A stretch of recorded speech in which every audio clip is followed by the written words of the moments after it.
Un cordial salut à vous tous, ici Emmanuel Élisée Norestin qui vous souhaite la plus cordiale bienvenue à ma journée. Nous sommes le lundi 11 mars 2013. C'est une édition spéciale consacrée à la saison pascale. Ce sera une émission musclée. D'ores et déjà, nous commençons avec Alabanza de Port-au-Prince dans la sélection titrée Padoneo.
Vous êtes branchés sur les ondes de la radio Respiration FM. Maintenant, les titres qui font la une de l'actualité mondiale sur cette longueur d'onde. Péninsule coréenne, début des manœuvres Corée du Sud, USA, escalade des tensions. Le Japon va sortir renforcé de Fukushima, estime Shinzo Abe. À la veille du conclave, les spéculations sur le nom du futur pape se multiplient. Al-Qaïda revendique le meurtre de soldats syriens en Irak. Mesdames, Mesdemoiselles et Messieurs, gardez l'antenne dans un instant. Nous serons de retour pour le développement de ces titres. Juste après la réflexion du jour, gardez l'antenne.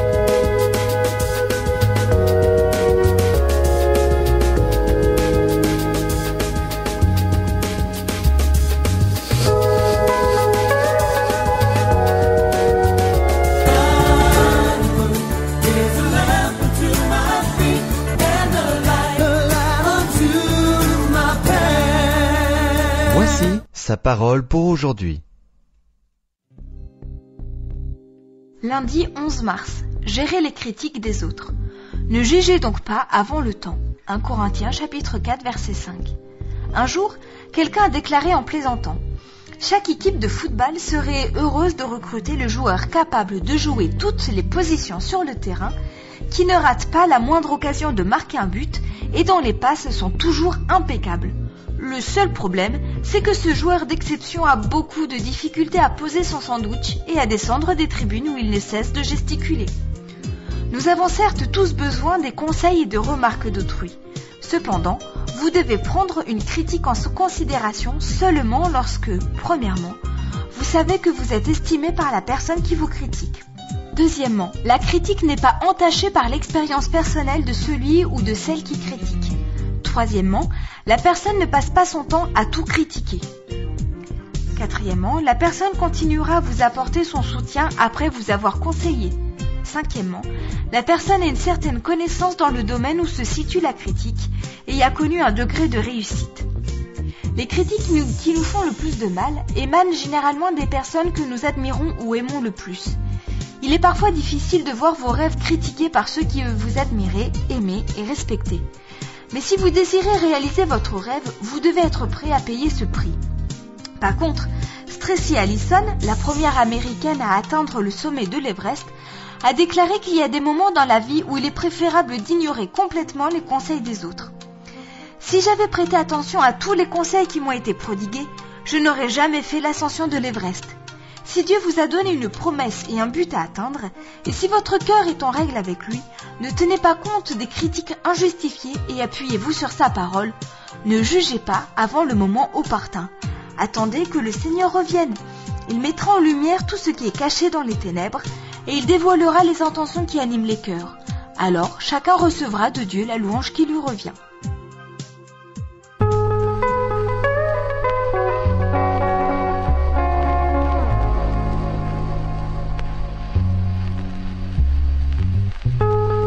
Maintenant, l'actualité mondiale sur les ondes de la radio Respiration FM. Vous êtes branchés sur les ondes de votre station de prédilection.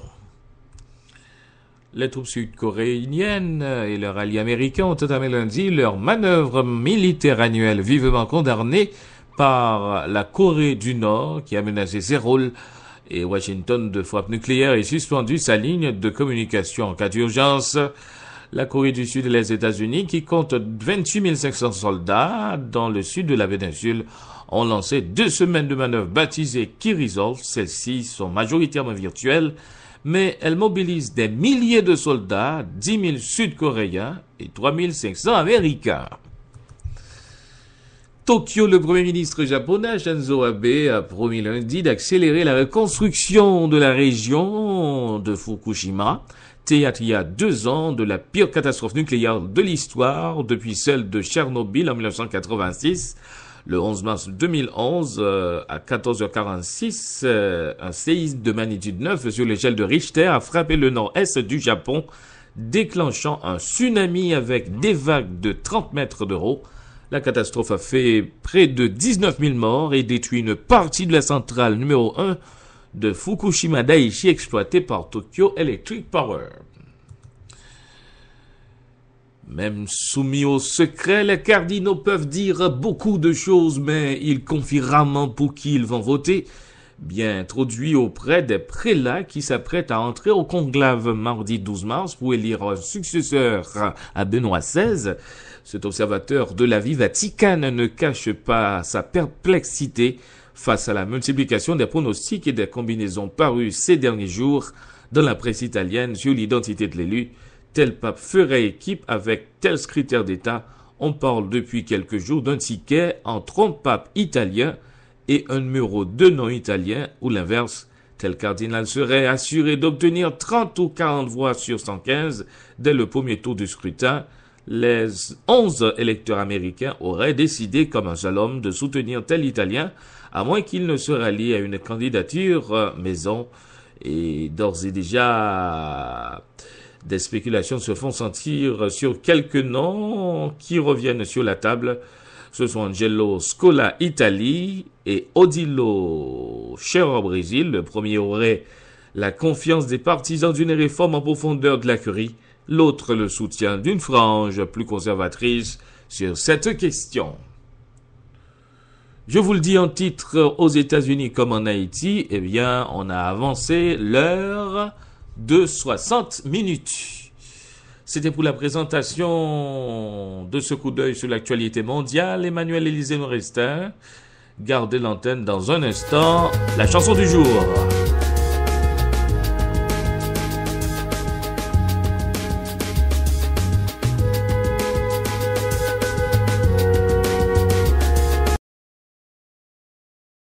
Corps avec une bouffée d'oxygène. Vous écoutez Respiration FM.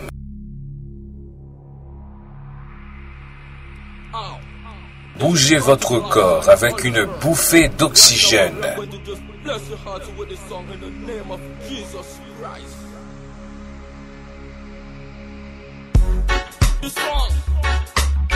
Vous écoutez Respiration FM.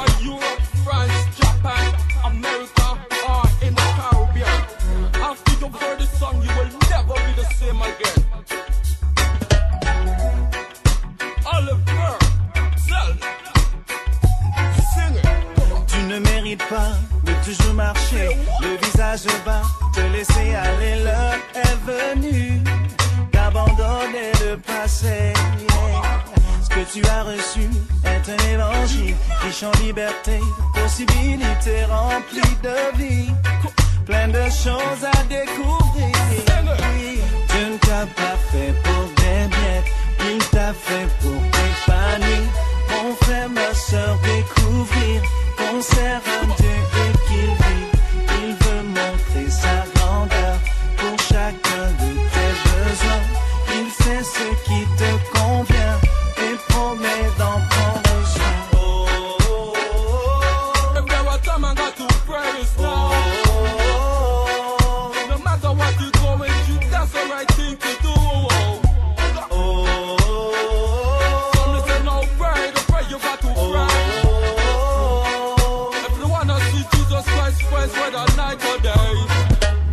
Son plus grand désir est de nous faire grandir, vivre à ses côtés. Ce qu'il y a de mieux, non, rien dans ce monde ne saurait le remplacer. C'est par amour vrai que pour ses enfants il a préparé bien des choses cachées que l'œil n'a vues, ni l'oreille a entendu. Dieu ne t'a pas fait pour des miettes, il t'a fait pour t'épanouir. Mon frère, ma soeur, découvrir qu'on sert un Dieu et qu'il vit. Il veut montrer sa grandeur pour chacun de tes besoins. Il sait ce qui te convient et promet d'en prendre soin. Ce qu'il y a de mieux sont dans ses voies. Vas-y par la voix.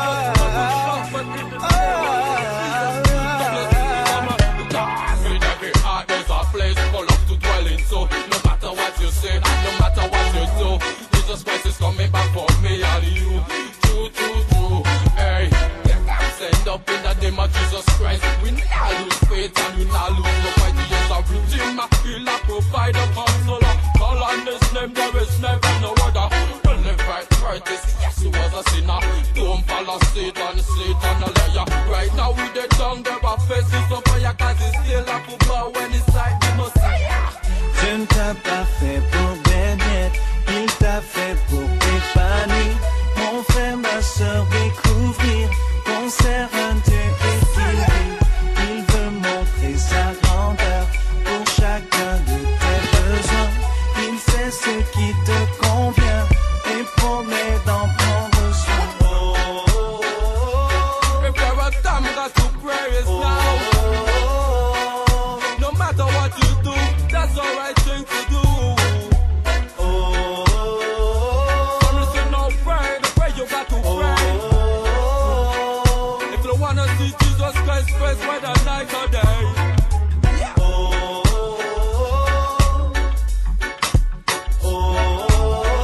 Bougez votre corps avec une bouffée d'oxygène.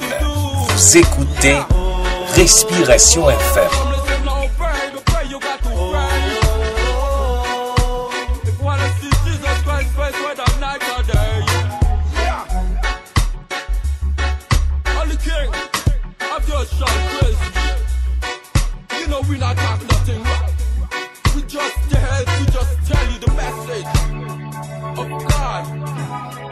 Selon Jésus, les ondes de la radio Respiration FM. Dans un instant, la rubrique pour la saison pascale.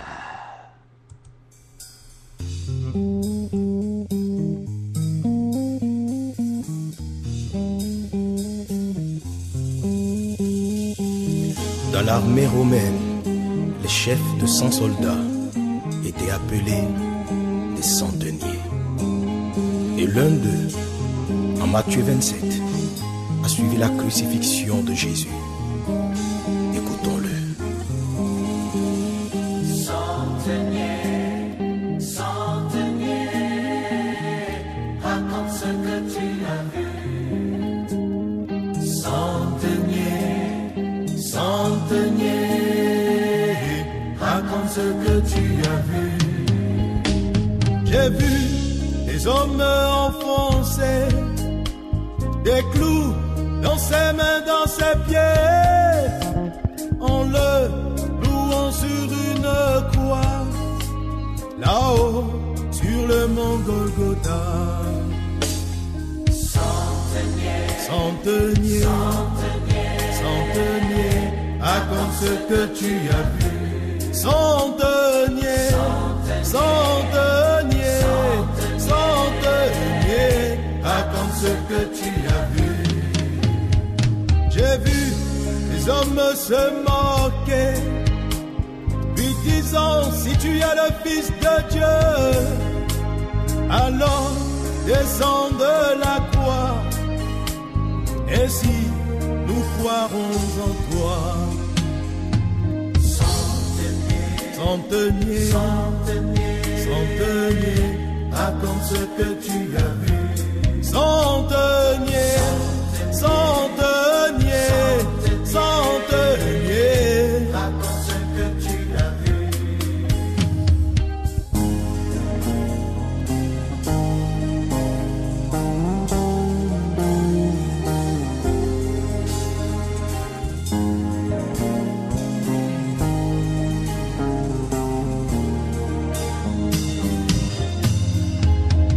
J'ai vu le soleil s'obscurcir, ainsi le ciel s'assombrit. J'ai cru qu'il était minuit, alors il n'était que midi. Centenier, centenier, centenier, centenier, centenier,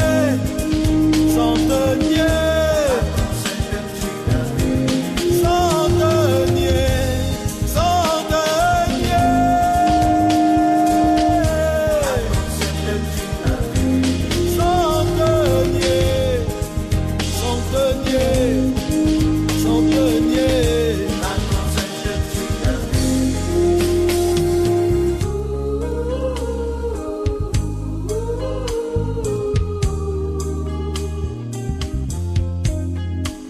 Je l'ai vu invoquer le pardon sur tous ces persécuteurs avec tant d'amour pour tous ces méchants hommes. Centenier, centenier, centenier,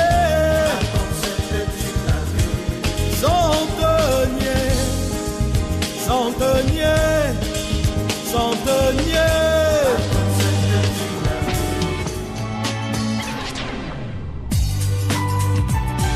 À l'occasion de Pâques, Éclaircie vous propose une série d'entretiens avec le pasteur Malcolm White. Tout de suite, la première partie, le carême. J'accueille dans le studio Malcolm White. Bonjour. Bonjour. Vous nous rejoignez pour nous accompagner dans toute une réflexion que nous allons avoir sur 5 programmes. Une réflexion autour de ce que nous sommes en train de vivre dans ce qu'on peut appeler un temps liturgique de l'année, le temps qui prépare Pâques.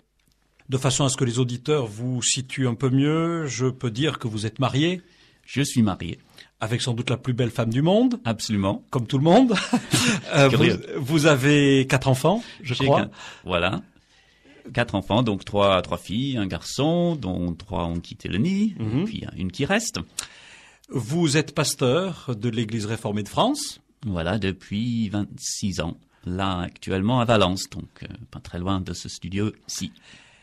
Et vous êtes, comme votre nom l'indique, originaire d'Outre-Manche. C'est ça. Je suis anglais d'origine, mais j'ai la double nationalité. Par mariage? Non, ma femme est anglaise, mais on a choisi d'être français aussi bien qu'anglais. Et ça vous pose pas de problème de conscience? Ah, non. Alors avec vous, Malcolm White, donc nous allons rentrer dans ce projet que nous avons d'essayer de mieux comprendre ce que nous vivons en ce moment. Quand on prend un calendrier, il y a un certain nombre de dates qui sont marquées suivant les calendriers en rouge, en noir, en gras et autres. Il y a des temps forts dans l'année que tout le monde connaît. Il y a Noël, il y a Pâques, il y a le 14 juillet. Ce sont ces jours de fête. Et puis on est surpris de voir dans la liste des saints, puisque sur les calendriers, chaque jour il y a un saint, on est surpris de voir des notions comme le carême, la mi-carême. J'aimerais qu'avec vous, nous essayions de mieux comprendre ce que c'est que le carême. Alors quand on utilise ce mot, il y a tout un ensemble de pensées qui se précipitent dans notre tête. Qu'est-ce que c'est le carême? Comment vous avez envie d'expliciter la chose? Oui, c'est vrai, quand on dit carême, c'est le renoncement, c'est l'ascèse, c'est pas très rigolo, hein. Donc peut-être qu'on va penser au carnaval, mais apparemment le carnaval c'est tout le contraire du carême. Voilà, en fait, le carême, déjà on peut dire ce que ça signifie. Le mot vient du latin, c'est 40 jours avant Pâques. Hein, c'est 40 jours, cette semaine. C'est un temps de jeûne, c'est un temps de repentance. Alors, à l'origine, dans l'Église, dans la vie chrétienne, c'était quelques jours avant Pâques. Ça correspondait, on comprend bien, au temps de la mort de Jésus, un temps pas très rigolo. Et puis, ça variait au cours des âges, mais vers le 7e siècle, on en arrive à ces 40 jours, ces 7 semaines de préparation pour Pâques. Voilà, alors, c'est vrai que dans la mentalité aujourd'hui, le mot carême fait, j'allais dire, presque peur, parce que on a cette notion de privation. Voilà. Si vous me permettez cette question, est-ce qu'on pourrait faire un parallèle? Je me risquerais à évoquer le Ramadan.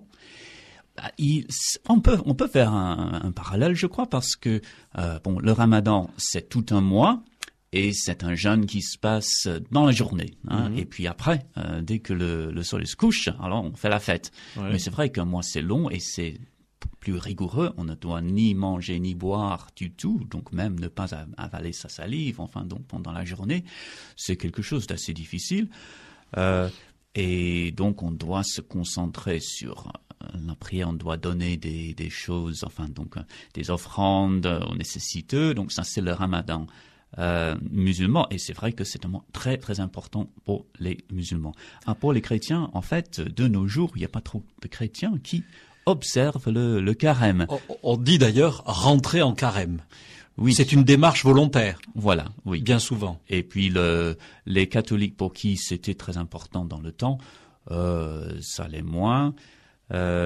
D'autres traditions chrétiennes, les anglicans le font un petit peu, les réformés, un peu. Ce qui est intéressant, et je crois que ça c'est à Valence par exemple, c'est une nouvelle utilisation un peu positive du carême, c'est que toutes les églises catholiques, évangéliques, réformées, arméniens, apostoliques, toutes les semaines se retrouvent pour prier. Et ils utilisent ce temps de prière en commun pour dire nous sommes ensemble en tant que chrétiens, malgré nos différentes traditions. On se retrouve dans une ancienne tradition pour en faire quelque chose de neuf. Un temps de prière, un temps de jeûne où après on donne de l'argent à une œuvre humanitaire ou quelque chose comme ça. Donc là on retrouve un peu le sens de préparation et ce don de soi qui est le côté positif, je dirais, du carême.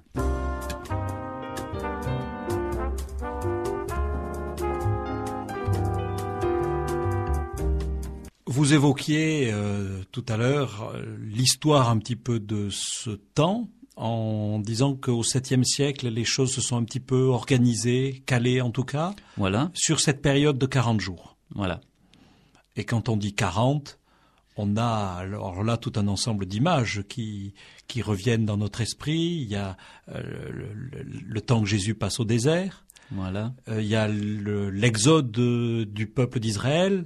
40 années, on pourrait peut-être en trouver d'autres aussi. C'est ça, oui. Donc c'est pour ça que on en est arrivé là aux 40 jours. C'est ces deux événements que vous citez, les 40 jours de Jésus dans le désert, les 40 ans d'Israël dans le désert, qui permet un temps de réflexion, de mise en question de soi, de préparation. Donc voilà les valeurs positives qu'on peut trouver encore avec le carême.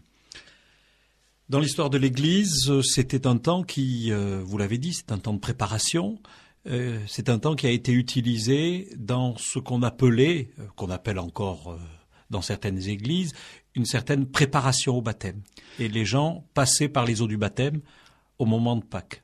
Voilà, oui, donc ça se passe toujours dans l'Église catholique. Il y a toujours beaucoup de baptêmes le jour de Pâques même.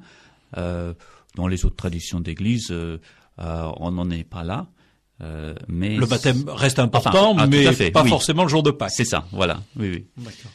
Ce temps de préparation, ce temps on va dire de renoncement à un certain nombre de choses, a quand même quelque chose de positif. Oui. Il faut pas le nier, même si la pratique peut sembler rébarbative à certains. Oui. Enfin, disons peut-être il est bon quand même de rappeler que la vie chrétienne est une vie joyeuse, positive. C'est une vie de victoire. On a beaucoup vécu avec l'idée dans le passé d'un renoncement à tous ces désirs, plaisirs de la chair, et de la bonne chair. Il faut rappeler quand même qu'il y a beaucoup plus de repas joyeux dans la Bible que d'exemples de jeûne. Mais je dirais surtout de nos jours où le plaisir, l'hédonisme est vraiment une des religions très fortes. On cherche le plaisir avant tout, le feeling. Voilà, il est bon de dire, mais il n'y a pas que le plaisir dans la vie. Et des renoncements, pas seulement à la nourriture, mais d'autres renoncements, c'est important pour faire le point sur soi-même et sa vie. Quand vous parlez de renoncement à la nourriture, on pense à ce qu'il est convenu d'appeler faire maigre. On mange maigre, d'où l'expression aussi du mardi gras, parce qu'on mangeait bien avant de rentrer justement dans le carême. Oui. On pourrait citer d'autres pratiques. Traditionnellement, oui. C'est que le renoncement à la nourriture, donc la bonne nourriture, mais il me semble que de nos jours, renoncer à la télé, peut-être à différentes choses qui nous tiennent, parce qu'on peut être dépendant de différentes choses, et faire le point là-dessus, on dit pendant un certain temps, il y a ceci, c'est une bonne chose qui m'est donnée par Dieu pour la vie, mais je vais arrêter pour faire autre chose, prier par exemple. Parce que le jeûne et la prière sont très liés. ça me permet de prier davantage ou je vais renoncer à autre chose pour mieux apprécier par la suite. Vous venez de lier deux choses, le jeûne et la prière. Ce sont deux éléments qui vont de pair? Alors oui, très souvent dans la Bible, on trouve si on jeûne, on prie. C'est un effet physique? Alors je crois que ça va ensemble tout naturellement. C'est vrai que quand on est inquiet pour quelque chose, on a moins d'appétit. Si on doit se préparer à quelque chose d'important, c'est vrai, on se prive un peu naturellement de nourriture. Alors, on va plus loin en disant, pour Dieu, pour ma vie humaine, hein, pour une décision que je dois prendre, je veux vraiment aller au fond de la chose et donc me priver complètement. Et du coup, je peux prier. Et en fait, je serai plus disponible pour prier parce que les médecins, donc ceux qui se préoccupent de notre santé, disent aussi que le jeûne est très bénéfique au corps de temps en temps. Dégager du temps pour autre chose, c'est aussi une des significations de ce qu'on peut vivre avec cette pratique de jeûne. Voilà, oui, c'est ça. Enfin, tout bêtement, c'est mécanique. Si je saute un repas ou un ou deux, alors voilà, donc je peux passer ce temps à prier, à réfléchir. Est-ce que vous souhaiteriez apporter une sorte de parole de conclusion à ce temps que nous venons de passer ensemble à propos de cette pratique de jeûne, de renoncement, de mise à disposition, en quelque sorte, de préparation? Moi, je dirais simplement que c'est Jésus a dit cela. Jésus était quelqu'un qui, à la fois, profitait bien de la vie et en même temps, il dit, mais pour vraiment retrouver la vraie vie, la vie en profondeur, il faut perdre sa vie. Il faut laisser de côté certaines choses, renoncer à sa vie pour mieux la retrouver. C'est un peu le principe de la vie chrétienne où on se détourne de nous-mêmes pour retrouver Dieu, pour ensuite retrouver la vie dans toute sa plénitude. Malcolm White, merci beaucoup. On se retrouve pour aborder alors le sens de la Pâque. Voilà, et bien à bientôt. Quel est ce murmure, une nuit, des hommes descendent, un corps du haut. C'était pour la présentation de ma journée. Emmanuel Élisée Norestin. N'oubliez pas de nous écrire à respirationfm@gmail.com, respirationfm@gmail.com, afin que nous puissions passer vos publicités à ma journée. Si vous avez, n'est-ce pas, des choses à nous signaler, écrivez-nous à respirationfm@gmail.com. Voici notre numéro de téléphone, c'est le 786 414 68 78, 786 414 68 78. Maintenant, je vous dis au revoir et à la prochaine. Bye bye.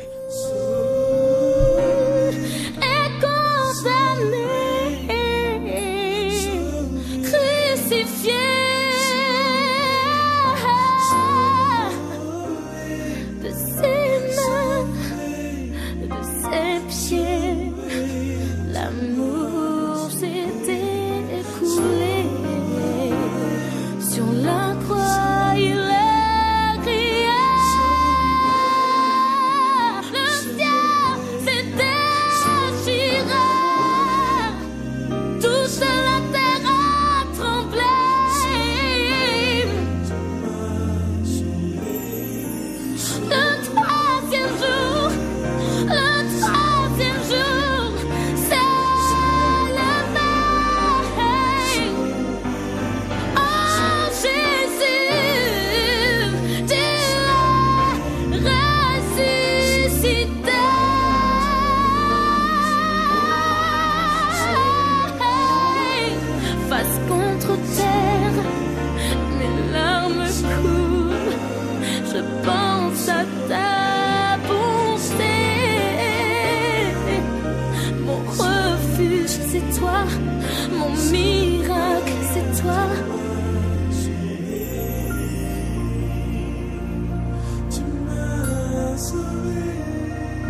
vous désirez réentendre ce programme, rendez-vous dans le podcast d'Éclaircie, rubrique émissions diverses.